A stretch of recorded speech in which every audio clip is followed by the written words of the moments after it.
Halo sahabat planter di seluruh Nusantara. Jumpa lagi dengan saya Sugeng. Mari kita lanjutkan bincang-bincang kita tentang perkebunan kelapa sawit. Tema yang kita angkat kali ini adalah pengendalian hama kumbang tanduk atau kumbang badak Oryctes rhinoceros. Kami memiliki pengalaman dalam pengendalian kumbang badak ini, yang mana terjadi serangan yang cukup serius, hampir terjadi pada luasan 1000 hektar, dan dikendalikan dalam waktu yang hampir selama setahun. Pengendalian dapat berhasil tuntas berkat kerjasama tim yang kuat dan kegigihan tim di lapangan. Jadi pengalaman ini yang akan kami share, kami berbagi dengan teman-teman semuanya, sahabat planter. Mudah-mudahan menjadi referensi dalam melakukan pengendalian hama tersebut jika mengalami hal yang sama. Selamat mengikuti.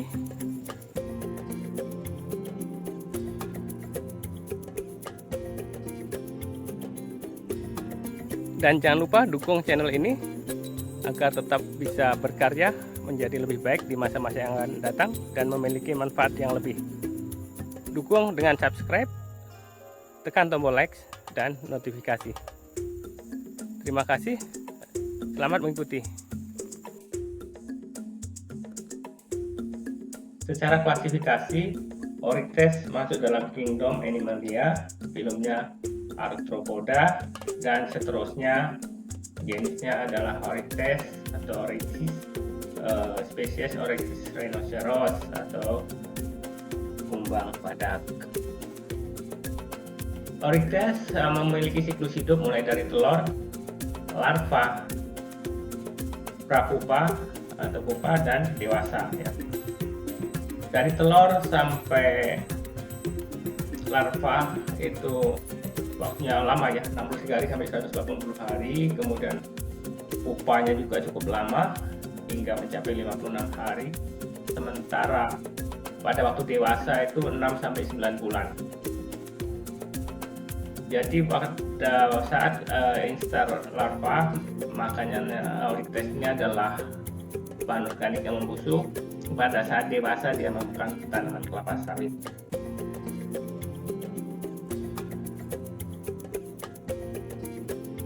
Sahabat planter, kita bedakan kumbang jantan dan kumbang betina.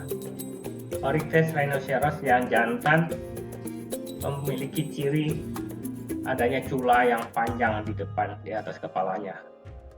Sementara yang betina lebih pendek. Namun kadang pada saat masih muda agak sulit dipisahkan karena kumbang jantan juga culanya masih pendek dan akan berkembang terus setelah dalam waktu lama. Ciri lain yang perlu diketahui adalah di bagian bawah ekor ya. Dan bawah ekor untuk kumbang jantan memiliki bulu-bulu yang lebih tebal, lebih lebat. Nah, ini sebagai bukti bahwa yang bercula panjang adalah jantan. Pada gambar kiri bawah ini, di sana ada tersangka ya, yang jantan ini posisinya di atas saat mating.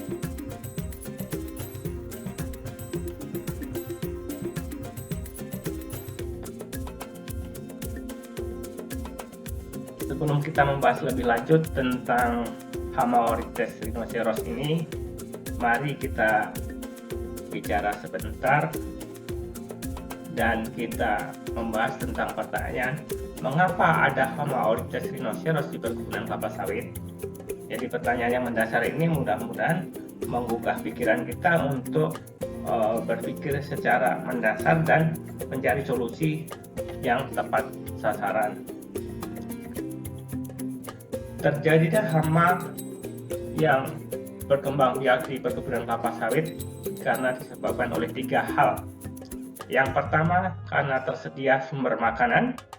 Yang kedua, tersedia tempat berkembang biak. Yang ketiga, kondisi alam mendukung untuk berkembang biak. Mari kita bahas satu persatu tentang hal tersebut. Yang pertama, adanya tumpukan janjang kosong yang sudah lama di lapangan dan tidak diaplikasikan. Hal ini akan mengundang kumbang tanduk atau kumbang badak Oryctes rhinoceros untuk bertelur di dalam janjang kosong ini dan menetas. Dia akan memakan janjang kosong yang sudah membusuk. Perlu diketahui bahwa Oryctes rhinoceros dalam stadium larva dia memakan bahan organik yang membusuk. Sedangkan setelah jadi kumbang dewasa dia baru makan tanaman sawit. Yang kedua adalah adanya batang sawit yang membusuk, baik mati karena dilakukan terang injection waktu replanting dengan teknik underplanting maupun saat mati karena serangan hama dan penyakit. Pada ujung tanaman yang membusuk ini akan didatangi oleh kumbang dan bertelur di sana berkembang biak terus menerus. Jika tidak ditumbang maka batang ini sampai ke bawah juga akan terjadi perkembangbiakan Oryctes berkepanjangan. Berikutnya adalah adanya rumpukan batang sawit hasil chipping atau hasil pencincangan batang sawit saat replanting ya. Ini akan menjadi tempat yang nyaman bagi Oryctes untuk datang bertelur dan berkembang biak di sana. Perlu ada upaya pencegahan. Jika kita sudah tahu penyebabnya ini, kenapa kita harus melakukan perumpukan seperti ini? Nah, tentunya itu harus cari cara lain. Sebagai contoh adalah ini telah kami lakukan dan juga orang lain juga pernah melakukan, yaitu setelah di-chipping setelah di-chipping halus, batang sawit disebar merata di permukaan tanah. Ini menjadi mulsa dan pupuk organik bagi cover crop maupun tanaman sawit. Yang berikutnya ini jarang terjadi dan berdasarkan pengalaman di lapangan, kami menemukan titik panen dan jembatan sementara yang terbuat dari batang sawit ini di dalamnya menjadi sarang Oryctes rhinoceros. Jadi ini juga tidak boleh berkepanjangan, harus dihindari.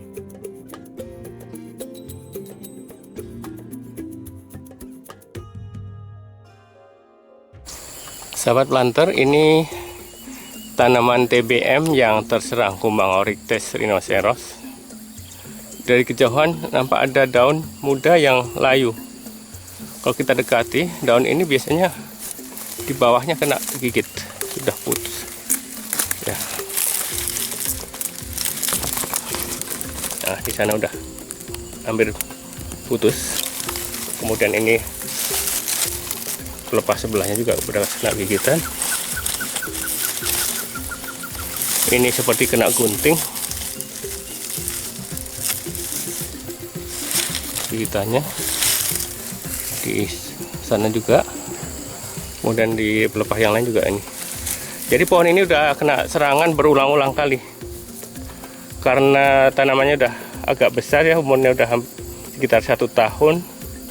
Makanya serangan tidak bisa menembus titik tumbuh.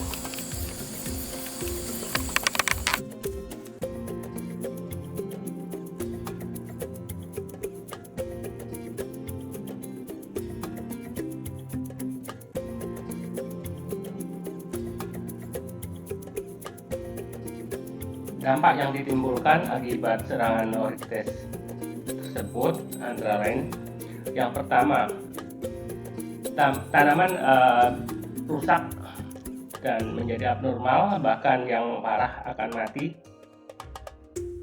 Selanjutnya, pertumbuhan tanaman tidak homogen karena ada yang rusak, ada yang mati tadi, sehingga tidak akan sama dengan tanaman yang tidak terserang. Dampak lebih lanjut, produksi akan menurun pada tahun TM pertama hingga tahun TM ketiga. Selain itu, selama pengendalian kita juga banyak mengeluarkan biaya pembelian material, biaya penggunaan tenaga kerja, dan biaya penggunaan alat berat maupun kendaraan ya. Selain itu, para planter penanggung jawabnya juga merasa was-was dan khawatir ya. kapan akan berakhir serangan hama tersebut. Ini sebagai salah satu bukti, kami membuktikan bahwa berdasarkan sensus bunga tanaman kelapa sawit 1 tahun pasca serangan, itu kami ambil sampel pada 3 plot ya. Plot pertama adalah tempat serangan berat, yang kedua adalah serangan ringan hingga sedang, sedangkan plot ketiga adalah tanaman areal yang tidak terserang. Masing-masing kami lakukan 3 ulangan, yang mana untuk area dengan serangan berat itu bunga jantan sangat dominan, mulai dari 91% hingga 95%, sementara bunga betinanya hanya 4 sampai dengan 8% saja. Grafik kedua menggambarkan kondisi areal yang terserang Oryctes tingkat ringan hingga sedang ya. Ini bunga jantan masih dominan antara 69 sampai 85%, namun tidak setinggi yang serangan berat. Sementara bunga betinanya hanya 14 hingga 30%. Yang sebagai pembanding adalah tanaman yang tidak terserang ini berbanding terbalik dengan kondisinya, yang mana bunga betinanya lebih dominan, yang 59 hingga 85%. Sedangkan bunga jantannya lebih sedikit, 14 sampai 40%. Jadi inilah bukti yang akan berdampak pada menurunnya produksi TBS pada TM1 hingga TM3 nanti.